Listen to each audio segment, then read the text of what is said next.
ra'iisul wasaaruhu maanta ay bish September 2 tahay abaaraha 6 maqribnimo wax yar dhiman uu ku soo degay garoonka Dhuusamareeb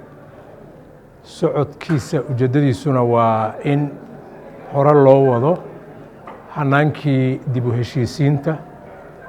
oo ergooyinkii oo dhan ay ku soo urureen magaalada Dhuusamareeb shirkuna furmi doono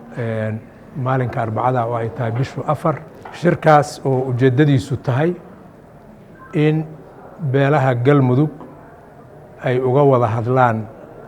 sida ay hore ugu socon lahaayeen ugu heshiin lahaayeen laba daraadle ay ugu heshiin lahaayeen inay dhistaan dowlad goboleed danahooda horumar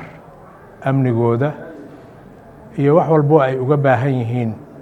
nidaam dowladeed u qabata marka ra'iisul wasaaruhu berrina wuxuu geli doonaa shirar kala duwan oo uu la geli doono wufuudda halkan u timid shirka dib u heshiisiinta maalinka Arbacadana wuxuu furi doonaa shirka dib u heshiisiintu si rasmi ah u furi doonaa ilaahay waxaan ka rajaynaynaa hawshii wanaagsanayd oo meel dhalka noqotay oo hadda ka hor uu ka qabtay magaaladan muddadii 40 cisho ka badnayd oo hadda ka hor joogay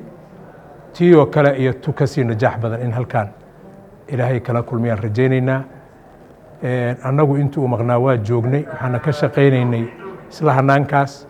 hadda oo nagu soo beerayna waxaan rajaynaynaa inuu nagu soo kordhiyo dhiig cusub iyo dardar